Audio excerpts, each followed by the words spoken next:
What are the top Iron Maiden songs? And more difficult, what are the worst Iron Maiden songs? This is a bit different from my top 10, but this is the best and the worst of Iron Maiden across all their albums. Keep on watching to find out the top Iron Maiden tracks.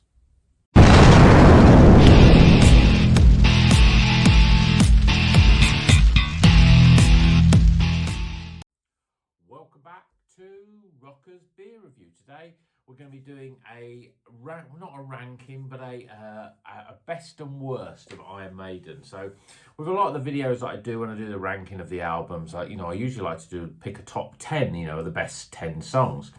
But for Iron Maiden, I just found that almost impossible. I mean, they've got so many great songs, and I didn't want to when you pick your top 10, it's always a little bit it's going to be like a lot of people's top 10. There's not many that different in there. You're pretty much going to be reeling off the tracks from Live After Death, really, because I think that's their sort of peak era for me. But what I wanted to do slightly differently, what I've done is I've picked the two best tracks from every single album, and the one track from each album, which I think is the worst track. I mean, picking the worst track from some albums was a lot more difficult than picking the best ones. So, got quite a lot of albums to get through, so let's start with the first album, self-titled Iron Maiden.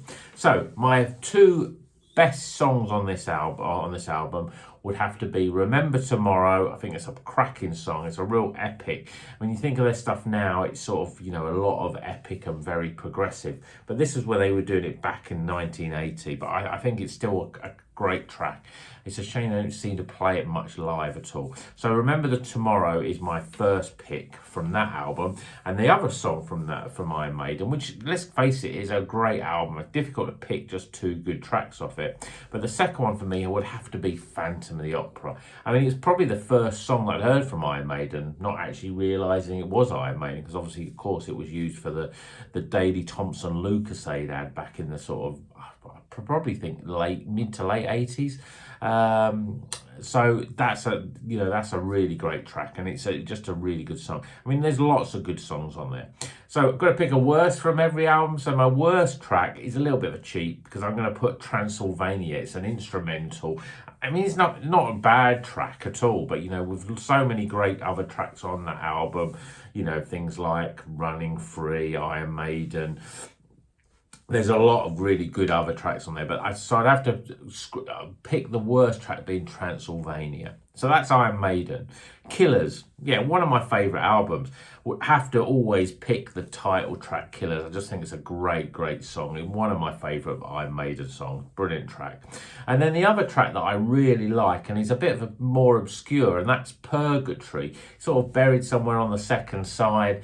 I just think it's really catchy, and I really do like it. I mean, it's another track that I would never expect to see them or hear them play live, but I just think it always sort of resonates with me, that track. I think it's a really good song. So Killers and Purgatory, the two best songs from Killers. The worst song, again, I'm going to cheat, and I'm going to go with Genghis Khan, another instrumental track. Again, Killers is a really good album. There's lots of good tracks on it. I'm scraping the barrel to find a worse one, but I'd have to say Genghis Khan, because it's an instrumental. It's not that interesting.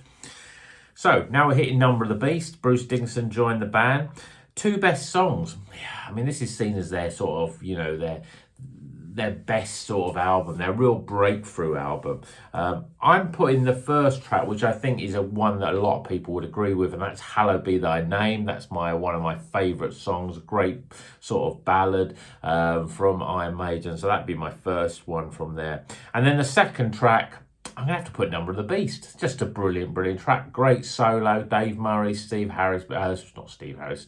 What am I talking about? Adrian Smith. Brilliant solos. Well, there is a Steve Harris little bass solo, isn't there, at the end of that? I just think that's a really good... It was between that and probably, Run to the Hills, which is another good track. But there, I'm going to put Hallowed Be Thy Name and Number of the Beast as my top two from the Number of the Beast album. Worst track, this was reasonably easy. It has to be Invaders. It's not a great track at all. I mean, Invaders and Gangland are seen as the sort of worst tracks on this album, but I think Invaders is definitely worse. Gangland is good because it's so fast and heavy.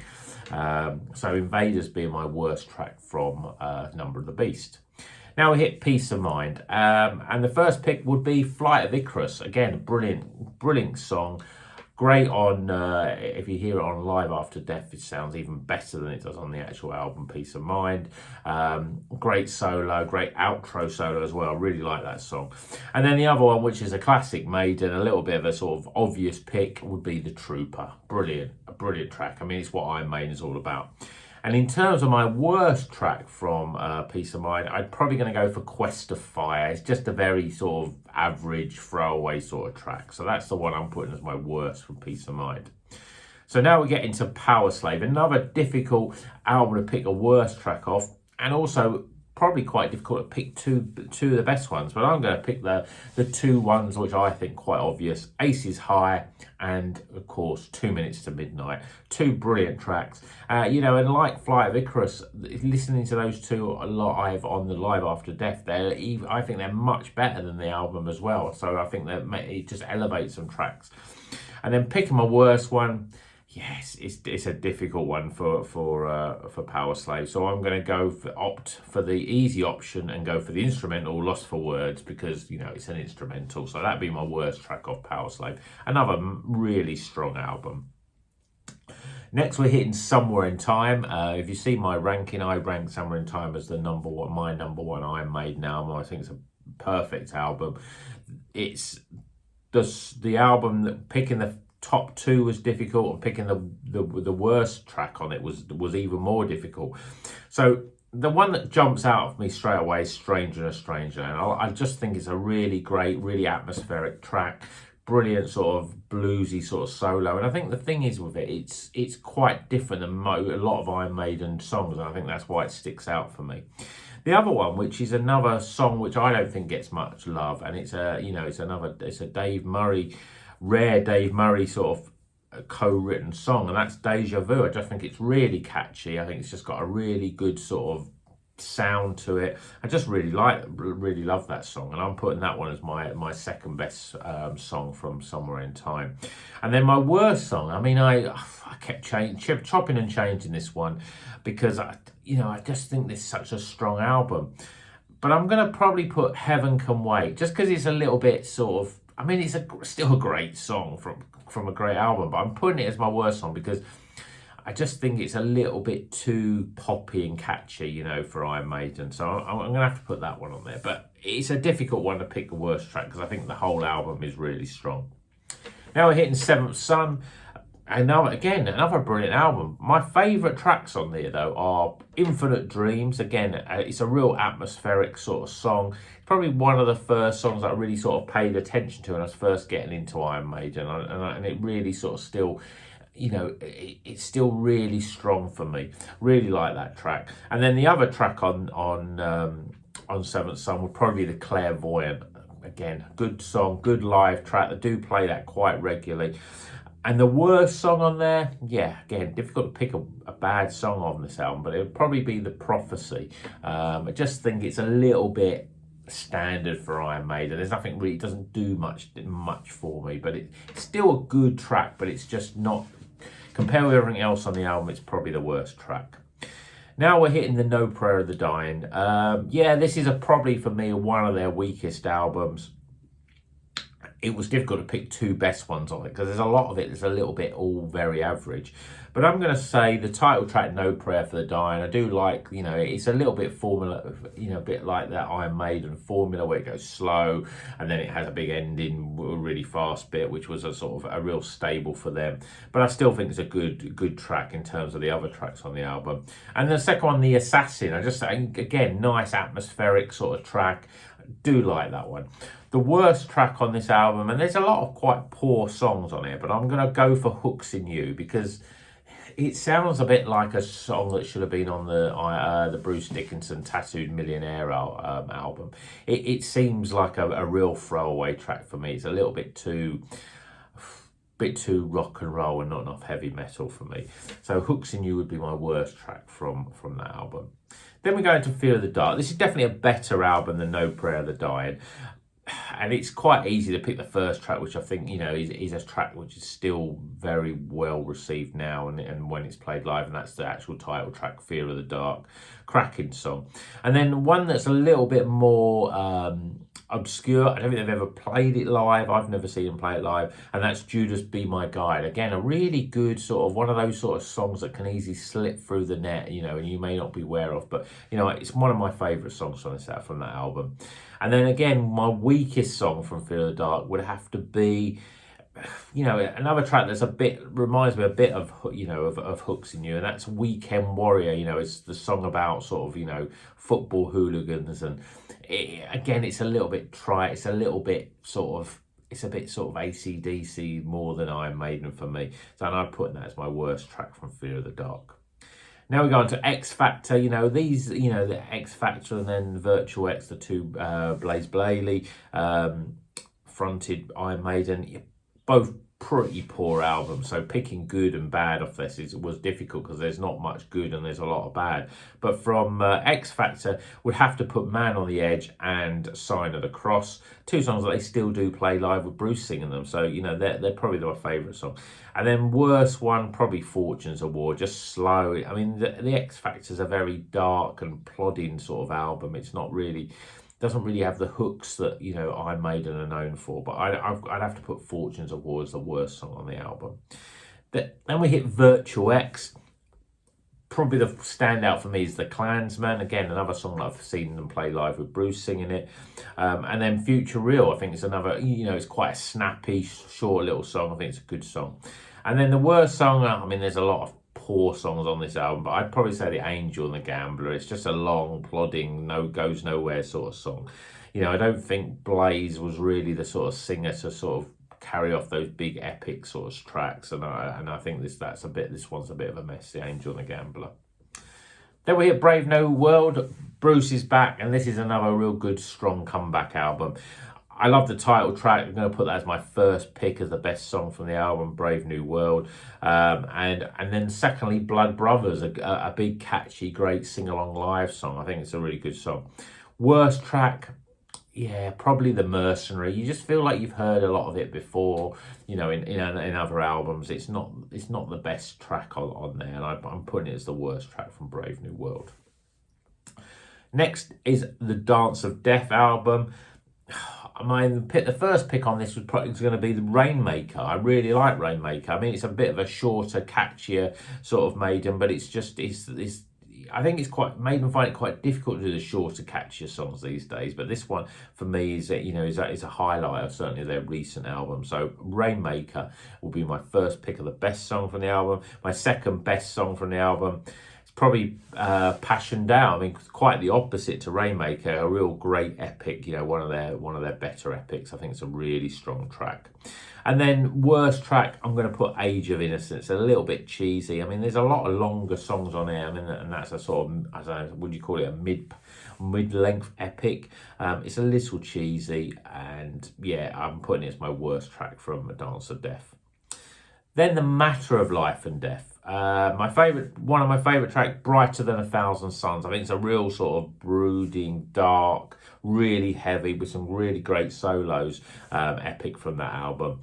And then my next best one on that is probably Out of the Shadows. I know a lot of people don't like it because it's a little bit, it's their, you know, Maiden sort of ballad. It's a little bit similar to Wasting Love, the ballad from Fear of the Dark.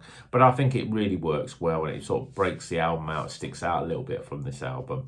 And then my worst one, you know, it's not a terrible track, but it's just a very sort of throwaway, and that's Lord of Light. You know, it doesn't really resonate that strongly with me, so I'm putting that as my worst track from. Now we're heading to the final frontier, and one of my favourite tracks from that has to be Starblind. Really catchy. It's got really nice melodies in it. I really enjoy that track. And then my second best from Final Frontier would have to be The Isle of Avalon. A great epic, a real sort of a track that builds up, and it's got lots of going on in it. I really enjoy that track as well. But the poorest song on the album, again, it's quite difficult to pick it out, but it'll have to be The Man Who Would Be King. It's a sort of another long epic, but it's probably the weakest epic on the album, from in my opinion. So I'm putting The Man Who Would Be King as the worst track from The Final Frontier. Now we're hitting the Book of Souls, another great album. One of my favourite songs on this is Shadows of the Valley. I mean, this is a song that they haven't played live. I mean, I think Bruce's vocals are absolutely phenomenal on this track. You know, one of his strongest vocal performances. It's catchy, it's heavy, it's got everything going for it. Really enjoy that song.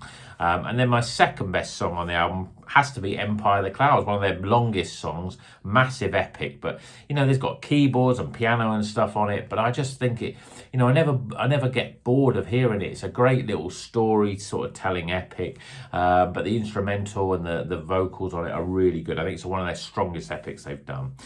And the worst song on the Book of Souls, in my opinion, has to be Speed of Light. It was their single, the first release. You know, the one thing I hate about it is I can't stand cowbells. I really do not like the sound of cowbells on any sort of song. And it's worse with an Iron Maiden one. So I'm putting that one as my worst track. And finally, we get to Senjutsu, their latest album. Really good album. I don't know if people have heard, but the last few little bits of news snippets I've had that Bruce wants to play the whole album in its entirety. Similar to what they did with... what was it? A Matter of Life and Death, or was it Dance of Death? I can't remember which one of those two it was now. I think it was A Matter of Life and Death. They want to play the whole album, you know, from start to finish in its entirety, which is a bit of a, you know, I think some people will get a bit apprehensive about that because it's a long, big, long album. It's got lots of long songs on it. I don't know, if they play it certainly as a one slab, I think it's going to be a bit too much, and I think you'll get people going off and having a drink and stuff like that because they want to hear the classics, really. But, you know, maybe they won't do that, but that's certainly what they're talking about. So picking the best and the worst songs, my two favourite songs from Senjutsu would be Lost in a Lost World. I think it's a really good, it's got this real sort of Jethro Tull sort of folky element to it. I think it's a really great track. And my second one is one of the big long epics, and that's Hell on Earth, the last track on the album. I think the last three epics are all good, but I think for me Hell on Earth is the one that really sticks out. It's got a real sort of, it's got anthem sort of parts in it. I don't know, it reminds me a little bit of Alexander the Great from Somewhere in Time, but I think it's a really strong epic song. So they would be my two best ones. The worst track is the one I still can't get into, and that's, which a lot of people think is good, and that's the opening track, Senjutsu. I just feel it doesn't have the hooks. It doesn't go anywhere. I know it's almost like a sort of intro to the album, to some extent. So I'm picking Senjutsu as probably the worst track on that album. So that completes all of the album, my two best and my one worst song from every single Iron Maiden album. But what do you think? Do you agree with some of my choices? I mean, again, it's difficult to come up with your top 10 Maiden tracks. But, you know, let me know if you can give me your top 10 Maiden tracks. Let me know in the comments what they'd be. What are your favourite tracks? I mean, are you sort of very much in the Maiden in their sort of golden years from sort of the Iron Maiden to say Seventh Son, you know, or even Number of the Beast to Seventh Son, those sort of 80s output, or are you a new sort of convert Maiden? You like all the new stuff since when Bruce came back, you know, the ones from this millennium, really. I mean, they keep going. They're still relevant, in my opinion, and they still make great songs. So let me know what you think. Please give it a thumbs up. If you're not a subscriber, please subscribe. Obviously, we do a lot of beer reviews on this channel, but we also do a lot of rock stuff, ranking of different albums. I've got a few that I've been working on over the last sort of month or so, and I've got to get them finished and get them out because, you know, I think there'll be something that's going to create a lot of talk and, you know, maybe bring you back to some of those albums that you remember from way back when. So that's enough for me from today. And until the next one, you know what you got to do. Keep on rocking.